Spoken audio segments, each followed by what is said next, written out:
AR career point के YouTube channel पे आप सभी का एक बार फिर स्वागत है। आज का ये शानदार क्लास होने जा रहा है क्लास 10th के आपके सोशल साइंस से ऑब्जेक्टिव प्रश्न, इंपोर्टेंट ऑब्जेक्टिव प्रश्न, टोटल 48 प्रश्न की हम लोग चर्चा करेंगे। सबसे पहले मैं अगर आज के क्लास के आपको फायदे गिना दूं कि आज के क्लास यदि आप अंत तक देखते हैं तो आपको क्या क्या प्रॉफिट मिलेगा। तो सबसे पहला प्रॉफिट कि यहाँ से कम इस साल आपके 10 से 12 प्रश्न जरूर आएंगे आपके प्रश्न पत्र में। दूसरा सबसे महत्वपूर्ण प्रॉफिट कि हम लोग संपूर्ण सिलेबस से आपके 48 अर्थात कि 48 प्रश्नों की चर्चा करेंगे। तो आपको ये भी पता चलेगा कि सामाजिक विज्ञान के आप जानते हैं बहुत सारा बुक है, उसमें हिस्ट्री, ज्योग्राफी, इकोनॉमिक्स, तो आपका कौन सा पॉलिटिकल साइंस, आपका कौन सा बुक में तैयारी कमजोर है, कौन सा चैप्टर से प्रश्न आप बना पा रहे हैं, किस चैप्टर से आप प्रश्न नहीं बना पा रहे हैं, आपकी तैयारी कहां तक पहुंचे, आपको कितना और आगे करना है, ये सबसे महत्वपूर्ण आपको जानकारी मिलने वाली है। और उससे भी महत्वपूर्ण फायदा आपको ये है कि हम लोग यहाँ पे देखिए ओरिजिनल प्रश्न पत्र को लेकर चर्चा कर रहे हैं ताकि आपको परीक्षा में कोई दिक्कत नहीं हो, क्योंकि इसका पीडीएफ मैंने नहीं तैयार किया आपके लिए, क्योंकि आप जानते हैं परीक्षा में आपको पीडीएफ से एग्जाम नहीं होगा, ऐसे प्रश्न पत्र आएंगे और ऐसे आपके पास ओएमआर सीट रहेगा, इसको भरना पड़ेगा। तो बिल्कुल आपको एग्जाम वाली फीलिंग आने वाली है, क्योंकि परीक्षा में ऐसे ही प्रश्न है। और एक और प्रॉफिट में आपको गिना दूं तो ये हिंदी इंग्लिश दोनों में है। अब आप ये सोचते होंगे कि किस बोर्ड के लिए है, तो मैं फिर हर क्लास में आपको समझाता हूं कि साइंस, सोशल साइंस और मैथ आप चाहे सीबीएसई से हो, आईसीएसई से हो, या आप बिहार बोर्ड से हो, या आप यूपी बोर्ड से हो, या किसी भी अदर स्टेट बोर्ड से हो, सबके लिए एक ही है। तो इसलिए सभी बोर्ड के लिए एक प्रश्न पत्र अनिवार्य है। तो चलिए शुरू करते हैं। तब तक आप लोग क्लास को लाइक कीजिए। और आज के इस बात करें हम सामाजिक विज्ञान विषय की, और आपके इसमें दो खंड में प्रश्न आप जानते हैं आता है। एक ऑब्जेक्टिव प्रश्न जिसके लिए आपको देखिए यहाँ पे क्या करा है, ओएमआर उत्तर पत्रक दिया गया, आपको ऐसे ओएमआर सीट मिलेगा, इसको आपको नीले या काले बॉल से पेन से आपको इसको भरना पड़ता है। तो चलिए समझते हैं इसमें कौन कौन से प्रश्न है। तब तक आप लोग क्लास को लाइक कीजिए। मैं आपके लिए लेकर आ रहा हूं पहला नंबर प्रश्न। यहाँ पे ध्यान से समझिएगा, जो आपको आंसर मालूम होगा उसका आंसर आप कमेंट बॉक्स में बताते जाइएगा, नहीं आंसर मालूम होगा तो याद करते जाइए, क्योंकि परीक्षा के लिए अत्यंत ही महत्वपूर्ण है और हर साल ये रिपीट होते रहते हैं। चलिए पहला नंबर प्रश्न आपको दिखाई दे रहा है, आंसर कमेंट कीजिएगा, नहीं मालूम है तो इसको याद कर लीजिए। कह विश्वव्यापी आर्थिक संकट किस वर्ष आरंभ हुआ था। यहाँ पे आपको थोड़ा सा रुकना है और इस ऑप्शन को देखना है। तो इसका सही आंसर कब हुआ था, 1929 में, 1929, अर्थात कि ऑप्शन सी राइट आंसर हो गया। प्रश्न कह रहा है राष्ट्रीय स्वयंसेवक संघ की स्थापना कब हुई थी। तो कब हुई थी आपके 1925 में, अर्थात कि ऑप्शन बी इसका सही आंसर हो जाएगा। यहाँ पे इंग्लिश में भी प्रश्न को आप देख पा रहे होंगे कि इंग्लिश में भी लिखा गया। चलिए प्रश्न पत्र को पलटते हैं। एग्जामिनेशन हॉल में भी आपको प्रश्न पत्र ऐसे ही पलटना पड़ेगा। फिर कह रहा है तीसरे नंबर प्रश्न पे पहुंचते हैं। कह रहा है भारतीय राष्ट्रीय कांग्रेस के पहले अध्यक्ष कौन थे। तो कौन थे, व्योमकेश चंद्र बनर्जी, अर्थात कि ऑप्शन बी इसका सही आंसर हो गया। चलिए चौथे नंबर प्रश्न की बात करें तो कह रहा है आपसे सिपाही विद्रोह कब हुआ था, पूछ रहा है। तो सब कोई जानता है सिपाही विद्रोह कब हुआ था, 1857 में। ये प्रश्न तो बहुत बार आपके मैट्रिक बोर्ड परीक्षा में रिपीट किया है, तो 1857 इसका सही आंसर हो गया। चलिए इसमें कुछ एक्स्ट्रा भी टिक लगा होगा, बट उस पर आपको ध्यान नहीं देना है, क्योंकि जिस छात्र का है, जिस स्टूडेंट का प्रश्न पत्र है, उसने अपनी सुविधा के अनुसार इसको टिक किया है, बट जो आंसर मैं बता रहा हूं उसी पे आप ध्यान दीजिए। कह रहा है पांचवा नंबर प्रश्न, निम्नलिखित में से कौन सा संस्थान जो है भारत में मुद्रा जारी करने के लिए अधिकृत है। तो हर कोई जानता है रिजर्व बैंक ऑफ इंडिया, अर्थात कि आरबीआई भारत में मुद्रा जारी करने का उसी के पास अधिकार है, जो करेंसी जारी करता है। चलिए छठा नंबर प्रश्न देखिए और आंसर कमेंट कीजिए, नहीं मालूम है तो याद कर लीजिए। कह रहा है निम्नलिखित में कौन मानव जनित आपदा नहीं है। तो आपको दिखाई दे रहा है कि आतंकवाद भी मानव जनित आपदा है, रेल दुर्घटना भी हम ही लोग के चलते होता है, सांप्रदायिक दंगा हम ही लोग करते हैं, सुनामी हमारे बस में नहीं है, तो ये मानव जनित आपदा नहीं है, प्राकृतिक आपदा है। तो ऑप्शन सी इसका सही आंसर हो गया। आगे बढ़ते हैं 7 नंबर प्रश्न पे ध्यान दीजिए। कह रहा है बाढ़ के समय लोगों को जाना चाहिए। कह रहा है बाढ़ जब आ जाए, ये आपदा प्रबंधन से सभी प्रश्न लिए गए, तो आपको कहाँ भाग कर जाना चाहिए, गांव से बाहर, खेत में, उच्च भूमि पर, कहीं नहीं। देखिए बाढ़ आएगा तो गांव से बाहर भी बाढ़ रहेगा, खेत में तो और ज्यादा बाढ़ आएगा, कहीं नहीं जाइएगा तो बाढ़ में बह जाइएगा। तो कहाँ जाना चाहिए, उच्च भूमि पे, अर्थात कि सी सही आंसर हो गया। ऐसे ही लॉजिक लगाकर प्रश्न को आपको हल करना चाहिए एग्जामिनेशन रूम में भी। चलिए कह रहा है आगे, निम्नलिखित नदियों में से किसे बिहार का शोक कहते हैं। तो इस किसे कहते हैं आपका कोसी को। तो ऑप्शन ए इसका सही आंसर हो गया, कोसी। याद कर जाइए, ये भी प्रश्न बहुत बार रिपीट किया है। चलिए आगे बढ़ते हैं 9 नंबर प्रश्न। ध्यान से क्लास को लाइक कीजिए, क्योंकि क्लासेज आप ही के लिए चल रहा है। देखिए यहाँ पे 9 नंबर प्रश्न आ गया। क्या कह रहा है, बिहार में पंचायती राज व्यवस्था का कार्यकाल कितना वर्ष है। 5 वर्ष। विधानसभा का कार्यकाल कितना वर्ष है? 5 वर्ष। लोकसभा कार्यकाल कितना वर्ष है? 5 वर्ष। इसको याद करते चलिए आगे बढ़ते हैं। 10 नंबर प्रश्न कर जनता दल यूनाइटेड पार्टी का गठन कब हुआ था? तो 2003 में। आपसे पूछ रहा है जनता दल यूनाइटेड का मतलब JDU, आपको जिसको जदयू बोलते हैं, वही पूछ रहा है जनता दल यूनाइटेड पार्टी का गठन कब हुआ था? 2003 ईस्वी में। चलिए आगे बढ़ते हैं। 11 नंबर प्रश्न आ गया, करा किसके नेतृत्व में 1977 में जनता पार्टी की सरकार का गठन हुआ? तो ये जनता पार्टी की बात हो रही है। यही जनता पार्टी आगे चलकर भारतीय जनता पार्टी में रूपांतरित हो गई, बीजेपी में। तो ये किसके गठन हुआ था, किसके नेतृत्व में? तो मोरारजी देसाई, अर्थात कि ऑप्शन ए सही आंसर होगा। चलिए आगे बढ़ते हैं। आपके 12 नंबर प्रश्न देखिए, कह रहा है 17वीं लोकसभा का चुनाव किस वर्ष हुआ? पूछ रहा है 17वीं लोकसभा का चुनाव कब हुआ था? 2019 में। 16वीं लोकसभा 2014 में। चलिए 13 नंबर प्रश्न है, फूट डालो और राज करो की नीति किसने अपनाई? तो किसने अपनाया था? अंग्रेजों ने। बड़ा आसान प्रश्न आता है, देखिए पूछा हुआ प्रश्न है, तो इसी लेवल को आपको तैयार करके जाना है। ना इससे हार्ड प्रश्न आएगा, ना इससे इजी प्रश्न आने वाला है, इसी लेवल का प्रश्न आएगा इस साल भी, तो इसलिए इसी लेवल पे तैयार करके देखिए कितना आसान सा प्रश्न है। 14 नंबर प्रश्न है, मनुष्य की आर्थिक जीवन में सबसे महत्वपूर्ण क्या है? तो जमीन बिल्कुल महत्वपूर्ण है, मुद्रा भी महत्वपूर्ण है, आपके कह रहा है खेतों की कागजात, मालगुजारी के सभी महत्वपूर्ण है, बट पूछ रहा है आपसे कि मोस्ट इंपोर्टेंट सबसे महत्वपूर्ण क्या है? तो मुद्रा। आप जानते हैं मुद्रा चैप्टर है आपके इकोनॉमिक्स में, सबसे महत्वपूर्ण मुद्रा है। परिभाषा भी आप देते हैं मुद्रा का कि मुद्रा वह धुरी है जिसके चारों ओर आपका संपूर्ण आर्थिक संसार मानव जीवन का चक्कर लगाते रहता है। 15 नंबर प्रश्न फिर आ गया, भारत का केंद्रीय बैंक कौन है? बिल्कुल आसान प्रश्न, reserve bank of India Bharat का केंद्रीय बैंक है। व्यावसायिक बैंकों का राष्ट्रीयकरण कब किया गया था? आपसे पूछ रहा है, तो कब किया गया था? 1969 में। भी प्रश्न महत्वपूर्ण है कि एक बार राष्ट्रीयकरण किया गया था सबसे पहली बार 1969 में व्यावसायिक बैंकों का राष्ट्रीयकरण। चलिए 17 नंबर प्रश्न आ गया, हीराकुंड बांध है, तो हीराकुंड बांध कहाँ है? उड़ीसा में। कहाँ है? उड़ीसा में, अर्थात कि ऑप्शन डी इसका सही आंसर हुआ।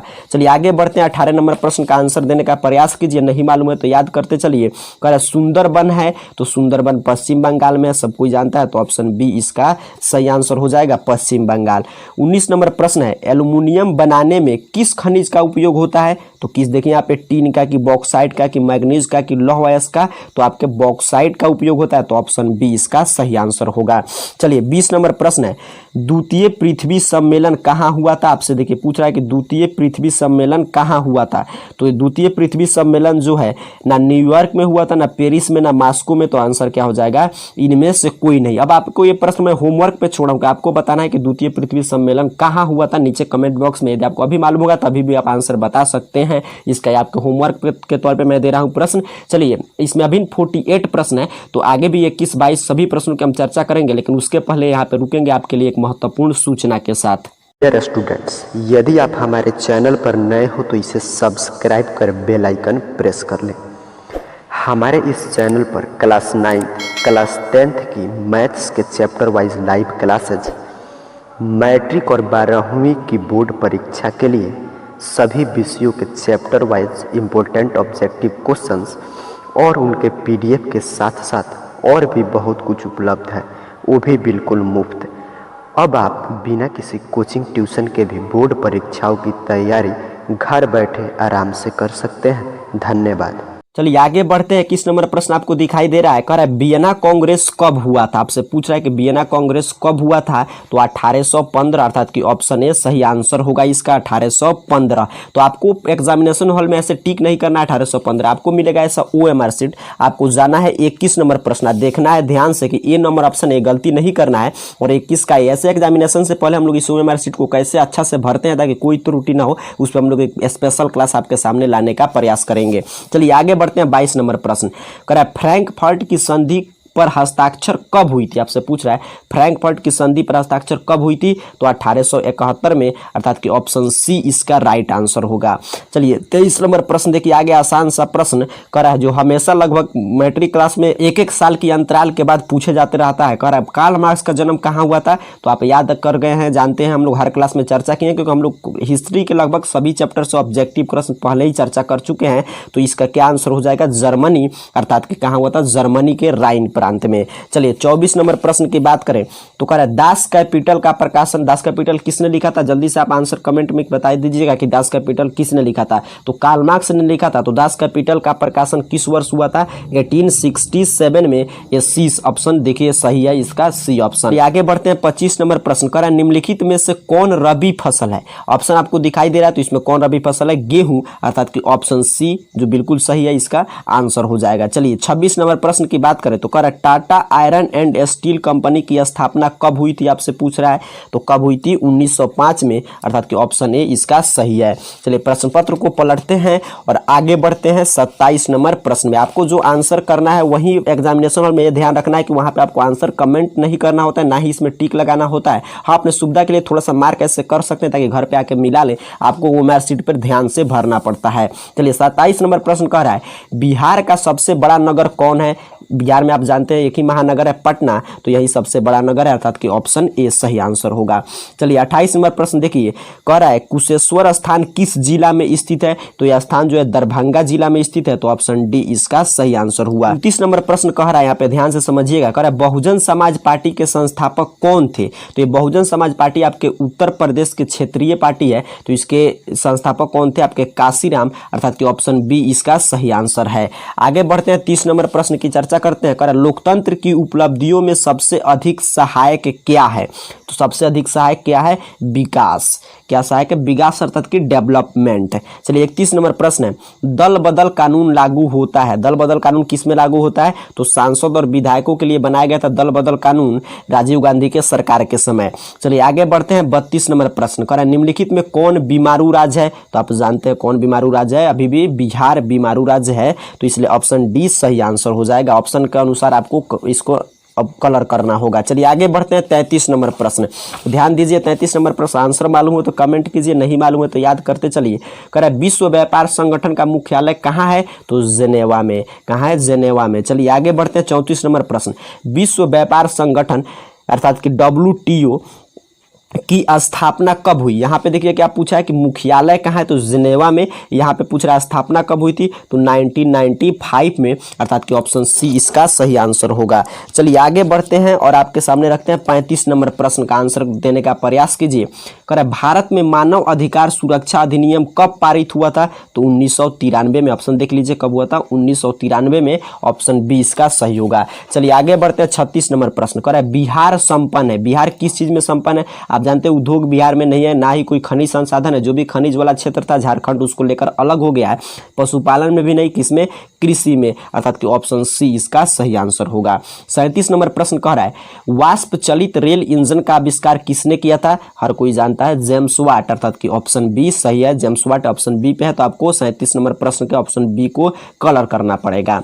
चलिए 38 नंबर प्रश्न आ गया। मुंबई में प्रथम सूती कपड़ा मिल किस वर्ष स्थापित की गई थी? तो 1854 में। इसको याद कर जाइए, भी प्रश्न बार बार आपके परीक्षा में रिपीट करते रहता है।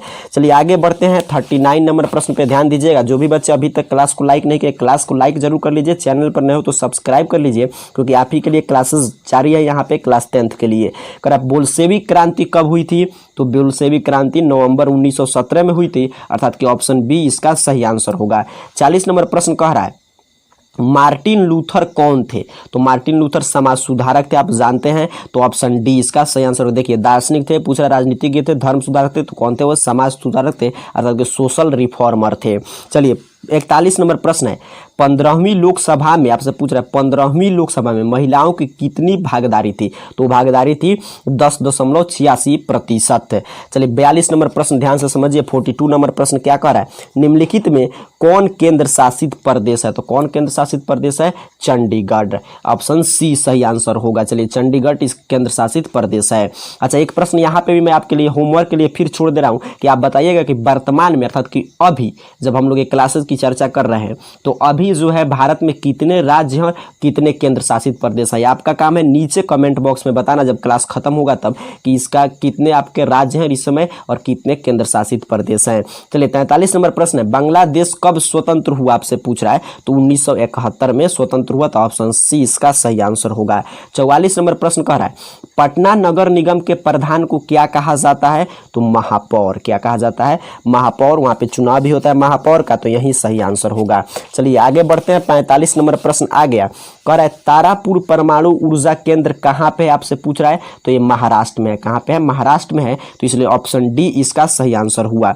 46 नंबर प्रश्न कह रहा है किस राज्य में वनों की सबसे अधिक विस्तार है? तो कहाँ पे है? कर्नाटक में। तो इसलिए इसका सी सही आंसर होगा। सबसे अधिक विस्तार कहाँ है? कर्नाटक में। चलिए आगे बढ़ते हैं। 47 नंबर प्रश्न कर रेल वर्कशॉप स्थित है, इसमें देखिए ध्यान से, तो कहाँ स्थित है? जमालपुर में। कहाँ पे? जमालपुर में। तो ऑप्शन ए सही आंसर हो गया। चलिए अंतिम प्रश्न आ गया 48 नंबर प्रश्न करा मेट्रो रेल सेवा उपलब्ध है, कहाँ उपलब्ध है? इसमें ध्यान से देखिएगा, दिल्ली में आप जानते हैं उपलब्ध है। तो ऑप्शन बी सही आंसर होगा। चलिए क्लास को लाइक कर दीजिएगा, चैनल पर नए हो तो सब्सक्राइब कर लीजिए। और चाहते हैं कि ये जो सब्जेक्टिव प्रश्न यहाँ पे आपको दिखाई दे 1848 ईस्वी के फ्रांसीसी क्रांति के मुख्य कारण क्या था, लेनिन का संक्षिप्त परिचय दे, स्वदेशी आंदोलन के उद्योग पर, ऐसे प्रश्न, ये भी प्रश्न बहुत ही वीवीआई आपके एग्जाम के लिए। तो इसका आंसर कैसे लिखे, आप सबको इसका आंसर याद किए होंगे, बट कैसे लिखे परीक्षा में कि 2 में पूछे तो 2 मिले, 5 में पूछे तो 5 अंक मिले, तो नीचे कमेंट बॉक्स में बताइएगा। तो सब्जेक्टिव क्वेश्चन की चर्चा हम लेकर आपके सामने हाजिर होंगे। तब तक के लिए क्लास को लाइक कर दीजिएगा, चैनल पर नए हो तो सब्सक्राइब जरूर कर लीजिए।